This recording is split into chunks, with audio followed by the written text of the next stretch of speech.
Welcome to solverfy.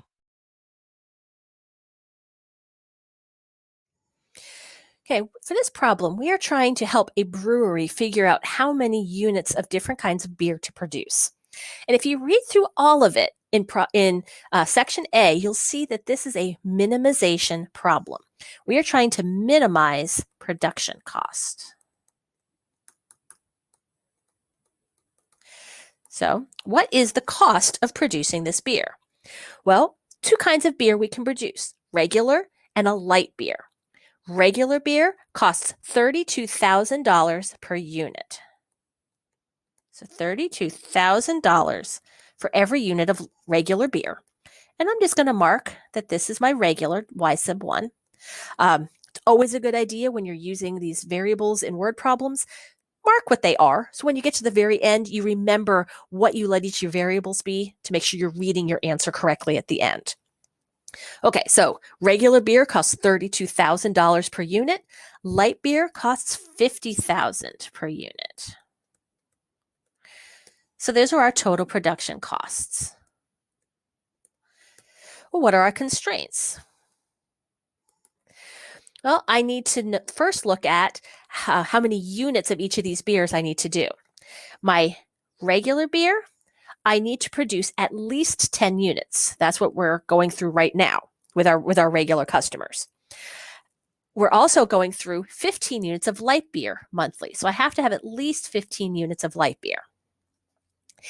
And when I go to do more beer here, if you read through the problem, I can do at least 20 additional units of beer.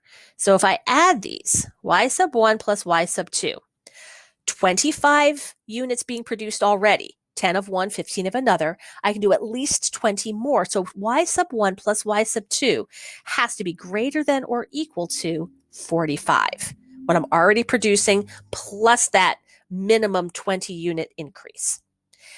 And I also want to make a certain amount of money. Well, I make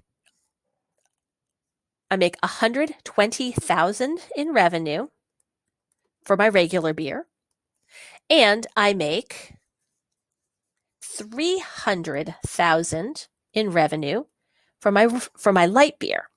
And altogether, I want to make at least $9 million. Okay, so those are my constraints.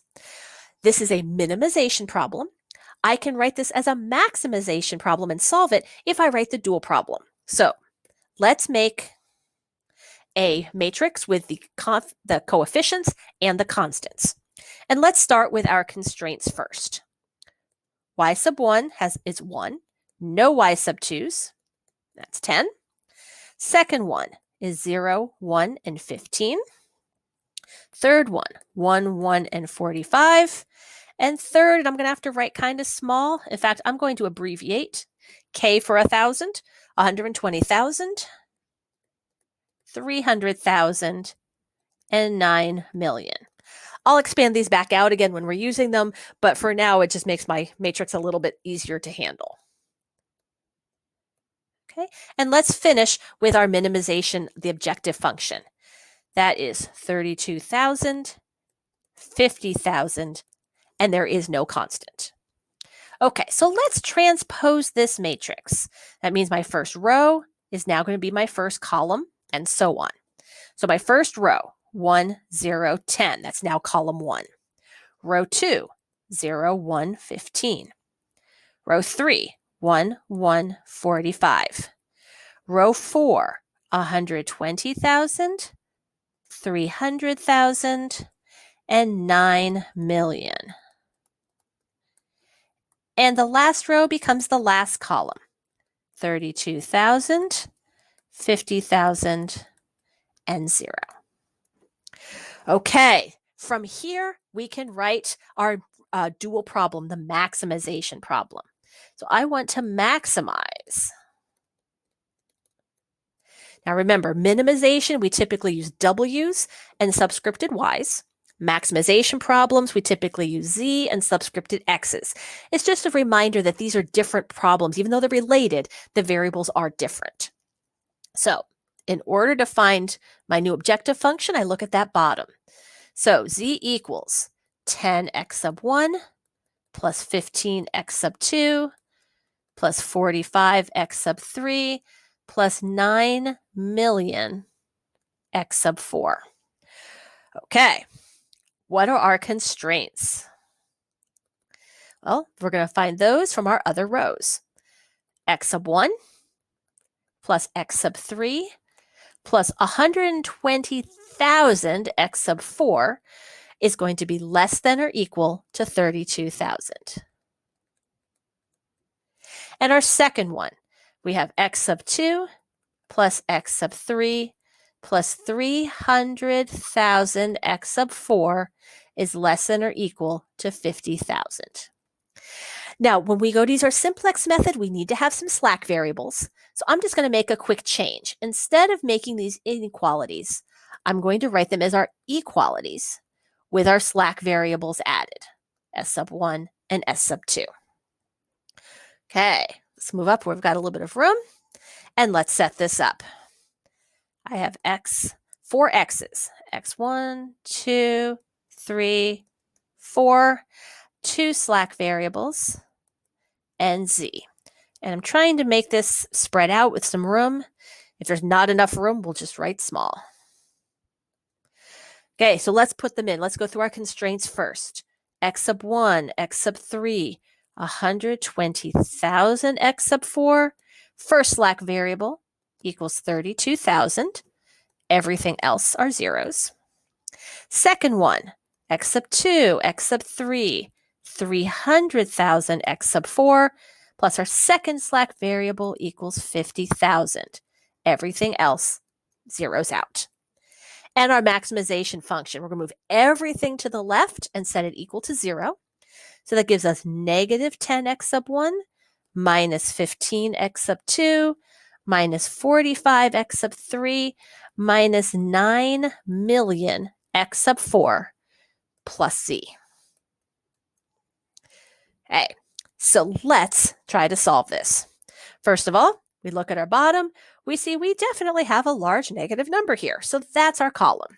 And we're going to compare x sub 4 with our constants. When we do that comparison, 32,000 divided by 120,000 is approximately 0.267. 50,000 divided by 300,000 is approximately 0.167. So this is our smaller number. That's our pivot point. Let's set up our grid for our next iteration.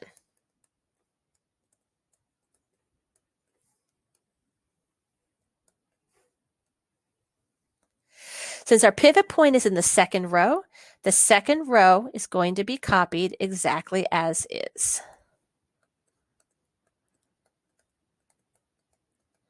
And our goal is to have everything else in the column with the pivot point equal to 0.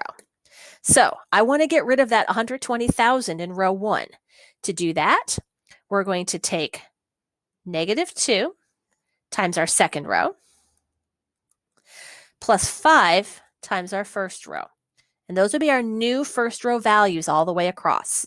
When I do that manipulation, I end up with 5, negative 2, 3, 0. 5, negative 2, 0, and 60,000. Now the bottom, I want to get rid of that 9 million. In order to do that, we're going to take 30 times the second row and add it to the third row. Those are our new third row data points. And that's going to give me negative 10, 15, negative 15, 0, 0, 30, 1, and 1.5 million. Okay, we are not done yet. Take our largest negative in the bottom, that's negative 15, and we'll compare the constants to this column. Okay, 60,000 divided by 3 is 20,000. 50,000 divided by 1 is 50,000. 20,000 is smaller, so 3 is our pivot point.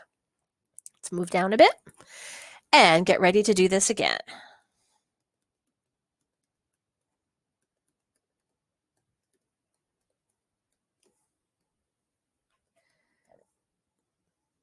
Okay, 3 is our pivot point. It's in row 1, so row 1 stays the same. And the goal is everything else in that column with the pivot point needs to go to 0. So let's look at the second row first. We'll need to get rid of that 1. So I'm going to take the opposite of row 1 and add it to 3 times row 2. Those are my new second row values all the way across, giving me a new second row of negative 5, 5, 0, 900,000, negative 5, 5, 0, and 90,000. Okay, and my third row, I want to get rid of that negative 15. So I'm going to take 5 times the first row plus the third row. And when I do that all the way across my third row, I now have 15, 5, 0, 0, 25, 20, 1, and 1,800,000. Okay, we are done. We have nothing negative left in the bottom row. So we can read off our answer. Well, Z equals 1,800,000. Because this is the dual problem to our original minimization problem, W also equals 1,800,000. Now remember, we were minimizing our cost. So this is the minimum cost to brew the beer that the brewery is looking to brew. How many units of each type of beer should we do? Well, in order to find these, we're going to look at our slack variables. S sub 1 is 25, Y sub 1 is 25. S sub 2 is 20, Y sub 2 is 20. Now, what did these variables mean? If we go back to the top, Y sub 1 was regular, and I said Y sub 1, meant Y sub 2. Y sub 2 was light. So if coming back down, 25 units of regular and 20 units of light beer. So brewing those will minimize the cost associated with brewing this while still meeting all of the criteria given. Now, let's say I want to make a small change. I want to increase my minimum revenue to 9,500,000. So I want to increase my desired revenue by 500,000. That's my increase. Well, I can use shadow costs to see what that increase would look like. So let's look right here. If I solve this for x sub 4, I get x sub 4 equaling 1/10. Okay, so every dollar increase in revenue will be increasing the production cost by 10 cents. So a 500,000 increase in revenue means I'm going to have a $50,000 increase in production costs. Makes it a little bit easier than going back and redoing the entire problem all over again. So this is my minimization problem, and a small change will allow me, I can use my shadow costs to find what that small change, how that's going to impact the rest of my numbers.